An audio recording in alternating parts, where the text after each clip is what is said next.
ఆ తండ్రి గాని వాళ్ళు బాధపడినటువంటి బాధని విన్నాడా? ఈ మధ్య కాలంలో చూస్తున్నాను చాలా మంది అహం తలపొగరెక్కి బాగా దారుణంగా ప్రవర్తిస్తున్నారు.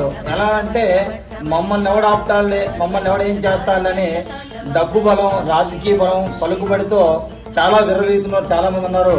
వాళ్ళు అమాయకమైన కొంతమంది ప్రజలు బాధ పెడుతున్నారు వాళ్ళ యొక్క అహంతోటి, వాళ్ళ తలపొగరుతోటి. కానీ ఒక్కటి గుర్తుపెట్టుకోండి, పరమేశ్వరుడు అనేవాడు అందరికీ తండ్రి. ఆయన అందరికీ తండ్రి. ఆ తండ్రి గాని వాళ్ళు బాధపడినటువంటి బాధని విన్నాడా? మీ తలపొగరంతా దిగిపోతుంది. మీ పరిస్థితులు ఏమైపోతే కూడా మీకు తెలియదు. అప్పుడు మీ దగ్గర ఉన్న డబ్బు, ధనం, పలుకుబడి, హోదా ఇవన్నీ పనికిరావు. ఎందుకంటే పరమేశ్వరుడు కొట్టే దెబ్బ ఎలా కొడతాడంటే నీ ఆరోగ్యం మీద, నీ ఆయుష్ మీద కొడతాడు. అప్పుడు నువ్వేం చేయలేవు. ఈ డబ్బేమి నేను కాపాడదు. గుర్తుపెట్టుకోండి. అందరినీ కూడా ప్రేమించడం నేర్చుకోండి. తలపొగరుతో, అహంతో ఎవరితో ప్రవర్తించకండి. ఓం నమః శివాయ.